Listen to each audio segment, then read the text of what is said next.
ধন্যবাদ শ্ৰী বিৰিঞ্চি বৰা। আজিৰ এই ইণ্ডাকশ্যন প্ৰগ্ৰেমত উপস্থিত থকা আমাৰ মাননীয় উপাচাৰ্য মহোদয়, আমাৰ বিশ্ববিদ্যালয়ৰ বিভিন্ন সত্ৰৰ সঞ্চালকসকল আৰু আপোনালোক যিসকল আজি আমাৰ এই অনলাইন মঞ্চত উপস্থিত আছে, আমাৰ বিশ্ববিদ্যালয়ৰ জানুৱাৰী ছেশ্যনত এডমিশ্যন লোৱা নতুন শিকাৰুসকল, নতুন লাৰ্নাৰ্ছ। আজিৰ এই ইণ্ডাকশ্যন প্ৰগ্ৰেমত আজি আপোনালোক প্ৰায় 500ৰ ওচৰা-ওচৰিকে গোট খাইছে। আমি ইয়াতে কেইটামান কথা ক'ব বিচাৰিছো। মাননীয় উপাচাৰ্য মহোদয়ে আপোনালোকক বিস্তাৰিত ৰূপত কথা কেইটামান কৈছে। কথাবিলাকৰ পুনৰুক্তি নহওক বুলি কেইটামান কথা ক'ব বিচাৰিছো। প্ৰথম কথা, আপোনালোকে এছএলএমখিনি পাইছে, সেল্ফ লাৰ্নিং মেটেৰিয়েল বুলি কয়, স্ব-শিক্ষণ সামগ্ৰী। এই যিটো সেল্ফ লাৰ্নিং মেটেৰিয়েল, ইয়াতে মূল পাৰ্থক্যটো আহে ODL আৰু ফেচ টু ফেচ মডৰ মাজত। আপোনালোকে ODL মডেদি, আৰু আজিকালি ODL ৰ ওপৰত আকৌ এটা লাইন গৈছে অনলাইন মড। মূলত আপোনালোকে ODL মডেদিয়ে শিক্ষা গ্ৰহণ কৰি আছে বা কৰিবলৈকে আমাৰ বিশ্ববিদ্যালয়ত নাম ভৰ্তি কৰিছে।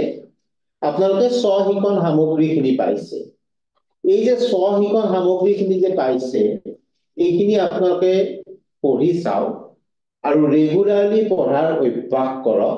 তেতিয়া আপোনালোকৰ 5 মাহ পাছত যেতিয়া পৰীক্ষা হ'ব, সেই পৰীক্ষাত উত্তীৰ্ণ হোৱা বা ভাল নম্বৰ পোৱাটো খুব সহজ হ'ব। ইয়াৰ কাৰণে মূলত আপোনালোকে বেলেগ ধৰণৰ প্ৰসংগ উঠি বা অন্যান্য টেক্সট বুক নপঢ়িলেও হয়। কিছুমান ক্ষেত্ৰত ধৰি লওক কোনোবাই MA ইকনমিক্স কৰিছে, যে আগৰ ইকনমিক্সত তেখেতৰ বেকগ্ৰাউণ্ড নাছিল, যে হায়াৰ ছেকেণ্ডাৰী লেভেলৰ অকণমান ইকনমিক্স পঢ়ি চালে বা ষ্টেটিষ্টিক্স পঢ়ি চালে, কথাটো বেলেগ, অকণমান জানিবৰ কাৰণে, বেছি ভালকৈ বুজিবৰ কাৰণে। কিন্তু সেইখিনি নহ'লেও এই স্ব-শিক্ষণ সামগ্ৰীখিনি পঢ়িয়ে তেওঁলোকে গোটেই বিষয়টো আয়ত্তত আনিব পাৰিব। কিন্তু পৰীক্ষাৰ আগতে যদি আপুনি হুৰমুৰকে যদি বস্তুকেইটা যদি পঢ়িব যায়, তেতিয়া আপোনাৰ নিজৰে কনফিডেন্সটো নাইকিয়া হৈ যাব পাৰে আৰু বস্তুবিলাক কনফিউজ কৰিব পাৰে। সেইটো কাৰণে বহুত বেছি সময়ৰ দৰকাৰ নাই। আপোনালোকে দিনত 1.5 ঘণ্টা, 1 ঘণ্টা, 2 ঘণ্টা সময় আপোনালোকে এই মেটেৰিয়েলখিনি আপোনালোকে নিজাববীয়াকৈ এখন একশ্যন প্লেন কৰি লওক, যে আজি সোমবাৰ মই এইখিনি মেটেৰিয়েলৰ এইখিনি চাম, আজি মঙলবাৰ এইটো ছাবজেক্ট মই এইখিনি চাম, এনেকুৱাকৈ চাই যাব। আৰু এই স্ব-শিক্ষণ সামগ্ৰীবিলাক আগৰ দিনত কথাবিলাক বেলেগ আছিল। আমাৰ ভিচি ছাৰে কৈছে যে আজিকালি বস্তুবিলাক বহুত বেলেগ হৈ গ'ল। UGC 2020 এখন ৰেগুলেশ্যন চলাইছে এই ODL শিক্ষাৰ কাৰণে, আৰু সেইখন এনেকুৱা ধৰণে ব্যাপক, তাতে এই যে স্ব-শিক্ষণ সামগ্ৰীবিলাক আপোনালোকৰ কাৰণে যে প্ৰস্তুত কৰা হৈছে, এইবিলাক কেনেকে লিখিব, তাতে কি থাকিব, তাত লাৰ্নিং অবজেক্টিভ দিয়া হ'ব কি নহয়, প্ৰশ্ন দিয়া হ'ব কি নহয়, প্ৰশ্নৰ উত্তৰ দিয়া হ'ব কি নহয়, এইবিলাকৰ ভিডিঅ' আছে নে, এই গোটেইবিলাক কথা তাতে মানে পুংখানুপুংখভাৱে আমাক নিৰ্দেশনাবিলাক দিছে। সেই নিৰ্দেশনাবিলাক পালন কৰি we have prepared the self learning material for you। আৰু এই কোৰ্চবিলাকৰ ৰিকগনিশ্যন এপ্ৰুভেল পাবৰ কাৰণে আমি এখন বিস্তৃত ৰূপত প্ৰগ্ৰেম প্ৰজেক্ট ৰিপৰ্ট এখন ছাবমিট কৰিবলগীয়া হৈছিল আমাৰ বিশ্ববিদ্যালয়ৰ ফালৰ পৰা। সেইখন পুংখানুপুংখভাৱে তেওঁলোকে ইভালুৱেশ্যন কৰিছে, তাৰ ওপৰত আমাৰ প্ৰশ্ন সুধিছে, কেইবাটাও ৰাউণ্ডত ইণ্টাৰফেচ কৰিছে, তাৰ পিছতহে আপোনালোকে যিটো কোৰ্চত নাম ভৰ্তি কৰিছে তাত আমি ৰিকগনিশ্যনটো পাইছো। গতিকে আপোনালোকে এটা ৰিকগনাইজ পাঠ্যক্ৰমৰ আপোনালোকে নাম ভৰ্তি কৰিছে। এই SLM বিলাকৰ ওপৰতে পৰীক্ষাবিলাক হ'ব, আৰু সেই পৰীক্ষাবিলাকত আমি যদি চৰ্টকাট বিচাৰো তেতিয়াহ'লে আমাৰ উদ্দেশ্যটো সিদ্ধি নহ'ব। কাৰণ আমি শিক্ষা গ্ৰহণ কৰিছো কিয়? শিক্ষা গ্ৰহণ কৰিছো আমি শিক্ষাৰ আনন্দ লোৱাৰ কাৰণে। আৰু এই শিক্ষাৰ আনন্দ আমি কেতিয়া পাম? যেতিয়া আমি এই আনন্দখিনি আমাৰ পৰীক্ষাৰ মাধ্যমেৰে আমি প্ৰকাশ কৰিব পাৰো। গতিকে আপোনালোকে ভালকৈ মন দি পঢ়ক।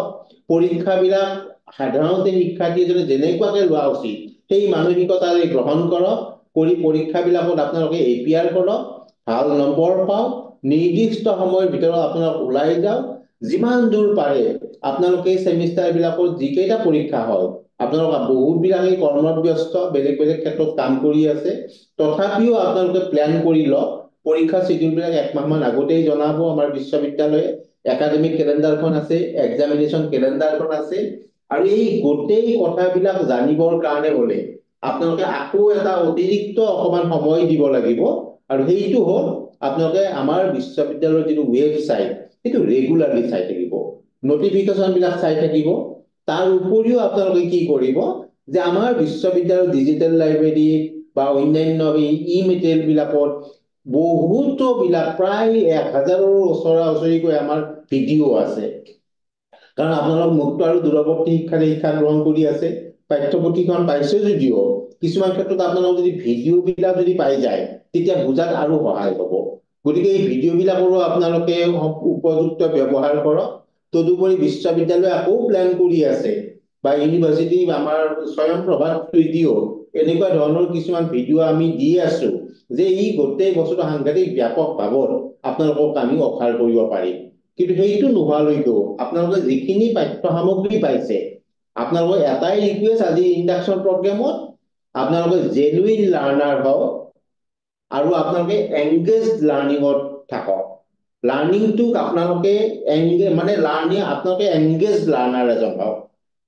আপোনালোকে পাঠ্যপুথি পঢ়ক ৱেবছাইটটো চাওক পৰীক্ষাবিলাক যেতিয়া অনুষ্ঠিত হ'ব পৰীক্ষাবিলাক সম্পূৰ্ণ ভক্তি সহকাৰে আপোনালোকে পৰীক্ষাবিলাক এপিয়াৰ কৰক কৰি পৰীক্ষা দিয়াৰ আনন্দ লওক জ্ঞান লাভৰ আনন্দ লওক আপোনালোক আটাইৰে ভাল হওক আপোনালোক আমাৰ ফালৰ পৰা শুভেচ্ছা জনাইছো অভিনন্দন জনাইছো আৰু এইখিনি কৈ মই মোৰ বক্তব্যৰ সামৰণি মাৰিছো ধন্যবাদ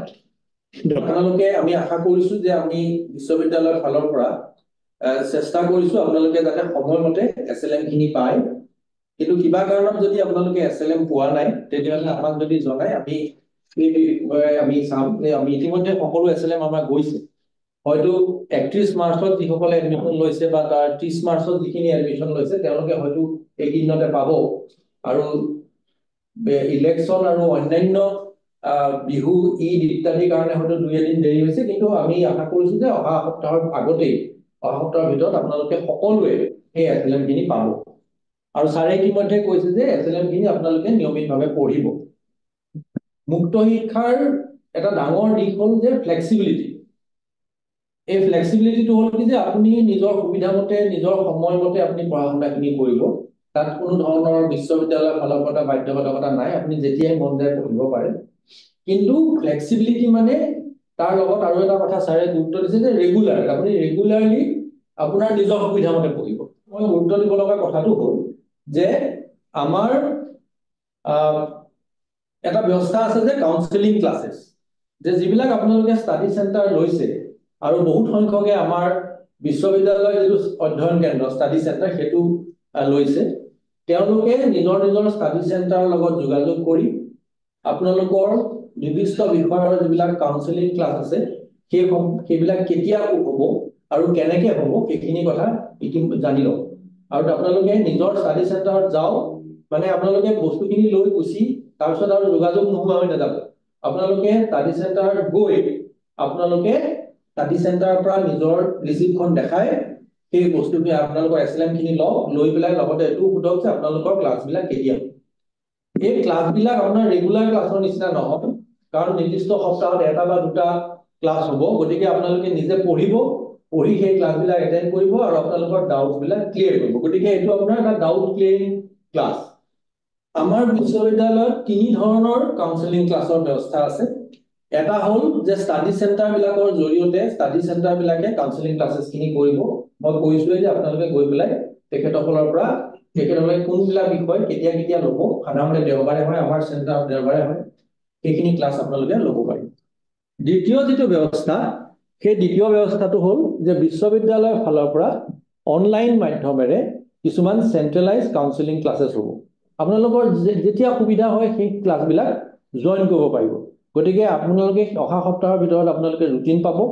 সেই ৰুটিনত আপোনালোকৰ এইখিনি কাউন্সেলিং ক্লাছৰ লগত ষ্টাডি চেণ্টাৰৰ কাউন্সেলিং ক্লাছৰ কোনো সম্পৰ্ক নাই ষ্টাডি চেণ্টাৰৰ কাউন্সেলিং ক্লাছ দেওবাৰ বা অন্যান্য বাৰত তেওঁলোকে যেনেকৈ বিচাৰে কৰিব ফিজিকেল মোডত ফেচ টু ফেচ মোডত হ'ব আৰু যদি ষ্টাডি চেণ্টাৰে অনলাইনো কৰে তেতিয়াহ'লে তেওঁলোকে কৰিব পাৰে কিন্তু বিশ্ববিদ্যালয়ৰ শিক্ষকসকলে পোনপটীয়াভাৱে কিছু ক্লাছ কৰিব আৰু সেইখনৰ ৰুটিন অহা সপ্তাহৰ ভিতৰত আমাৰ ডিন একাডেমিক অফিচৰ পৰা ৰিলিজ কৰিব তৃতীয় যিটো ব্যৱস্থা সেই ব্যৱস্থাটোক আমি ৱাক ইন কাউন্সেলিং বুলি কওঁ ৱাক ইন কাউন্সেলিংটো হ'ল যে আপোনালোকৰ যদি কিবা কথা থাকে বুজি পাব বিচাৰে তেতিয়াহ'লে বিশ্ববিদ্যালয়লৈ এই ৰুটিনখনত 2 দিন দিয়াই আছে তথাপি আপোনালোকে বিশ্ববিদ্যালয়লৈ আহিলে যিকোনো এজন শিক্ষকৰ ওচৰত গৈ কথাখিনি বুজিব পাৰিব সো ৱাকিং কাউন্সেলিংখিনি আপোনালোকে ল'ব পাৰিব গতিকে আমাৰ 3 ধৰণৰ কাউন্সেলিং ক্লাसेस আছে মই আগতে কৈছো যে কাউন্সেলিং ক্লাसेस বিলাক ৰেগুলাৰ ক্লাছৰ নিচিনা নহয় তাৰ লাভ কৰিব পাৰিব যদিহে আপোনালোকে এছএলএম বিলাক নিজে পঢ়ে আৰু তাৰ পিছত আপোনালোকে ডাউটছখিনি লৈ আহে আৰু সেই ডাউটছখিনি আপুনি কাউন্সেলিং ক্লাছৰ জৰিয়তে ক্লিয়াৰ কৰিব বিচাৰে গতিকে তেতিয়াহে লাভ হ'ব গতিকে ছাৰে যেটো কথা কৈছিলে ৰেগুলাৰ আপোনালোকে চাব আৰু আপোনালোকে ডাউটছখিনি কাউন্সেলিং ক্লাसेस এটেন্ড কৰিব 3 ধৰণৰ কাউন্সেলিং ক্লাছৰ কথা মই আকৌ কৈ দিছো যে ষ্টাডি চেণ্টাৰত আপোনালোকে যোগাযোগ কৰি নিজৰ কাউন্সেলিং ক্লাছখিনি কেতিয়া হ'ব ঠিক কৰক সেইমতে আপোনালোকে এটেন্ড কৰক তাৰ পিছতে অনলাইন যিখিনি ইউনিভাৰ্সিটি ফালৰ পৰা আমাৰ ইউনিভাৰ্সিটি শিক্ষকে দিব তাৰ ৰুটিনখন অহা সপ্তাহত দিন একাডেমিকৰ পৰা ওলাব গতিকে সেই দিন একাডেমিকৰ ৰুটিন মতে আপোনালোকে এই লিংকত জয়েন কৰি আৰু 3 নম্বৰ যেটো কথা সেইটো হ'ল যে ৱাকিং কাউন্সেলিং যদি ল'ব বিচাৰে যে নিৰ্দিষ্ট দিনত ৰুটিনখনত দিয়াই থাকিব আপোনালোকে আহি আপোনালোকৰ ইউনিভাৰ্সিটি শিক্ষকৰ লগত সেই আহি পেলাই ডাউটছখিনি ক্লিয়াৰ কৰিব পাৰে সেই কথাটো হ'ল যে আমি যেটো এতিয়া ব্যৱস্থা দিছো আমাৰ যিখিনি পাঠ্যক্ৰম কৰা হৈছে সেইখিনি নতুন মানে ৰাষ্ট্ৰীয় শিক্ষা নীতি 2020 মতে কৰা হৈছে গতিকে NEP 2020 বুলি যাক কোৱা হয় সেই লৈ পেলাই আপোনালোকৰ কিবা অলপ অসুবিধা বা আপোনালোকৰ মনত খুদুৱনি থাকিব পাৰে তেনেকুৱা যদি কিবা থাকে আপোনালোকে বিশ্ববিদ্যালয়ৰ লগত শিক্ষক বা অন্যান্য শিক্ষকবীয়া আছে তেওঁলোকৰ লগত যোগাযোগ কৰি সেই সম্পৰ্কে ক্লিয়াৰ হৈ ল'ব আপোনালোকে বেলেগৰ ইনফৰমেশনত কিবা এটা সিদ্ধান্ত নলব কাৰণ এইটো নতুনকে দিয়া হৈছে এই জুলাইৰ পৰা ষ্টাৰ্ট হৈছে বাকি যিমান বিলাক অসমৰ কলেজ বিশ্ববিদ্যালয় আছে সকলোতে নতুনকে আৰম্ভ হৈছে সো কোনেও কথাটো ভালকে নাজানিব পাৰে আৰু প্ৰত্যেক ইউনিভাৰ্সিটি আৰু কলেজে নিজৰ ধৰণে বস্তুবিলাক ঠিক কৰিছে গতিকে কোনোবা এখন বিশ্ববিদ্যালয়ত হৈ থকা কিবা ধৰণৰ ঘটনা এটা আমাৰ বিশ্ববিদ্যালয়ৰ কাৰণে প্ৰযোজ্য নহবও পাৰে গতিকে আপোনালোকে আপোনালোকৰ লগৰ বা অন্যান্য সকলৰ ব্যাখ্যা মতে নিজাকে সিদ্ধান্তটো নকৰিব নিজাকে সিদ্ধান্ত কৰিলে আপোনালোকৰ কিবা কিবি ভুল হ'ব পাৰে আৰু শেষ মুহূৰ্তত গৈ পেলাই আপোনালোকৰ বিপদত পৰিব গতিকে আপোনালোকৰ যদি কিবা প্ৰশ্ন থাকে আপোনালোকৰ যদি কিবা খুদুৱনি থাকে পোনপটীয়াভাৱে বিশ্ববিদ্যালয়ৰ সংশ্লিষ্ট বিভাগ কৰ্তৃপক্ষ বিষয়ববীয়া বা শিক্ষকৰ লগত যোগাযোগ কৰি ক্লিয়াৰ হৈ ল'ব মই এটা কথা কৈ সামৰিব কৈছো যে অহা সপ্তাহৰ ভিতৰতে আমি এছাইনমেন্ট বিলাক আপলোড কৰিম এছাইনমেন্ট বিলাক ওয়েবসাইটত আপলোড হ'ব একেবাৰে তলৰ ফালে গলে এছাইনমেন্ট বুলি এটা লিংক আছে তাত ক্লিক কৰিলে আপোনালোকে এছাইনমেন্টখিনি পাব তাতে NEP 2020 জানুৱাৰী 2024 সেশন বুলি এটা বস্তু পাব আৰু তাতে ক্লিক কৰিলে আপোনালোকে আপোনালোকৰ এছাইনমেন্টখিনি পাব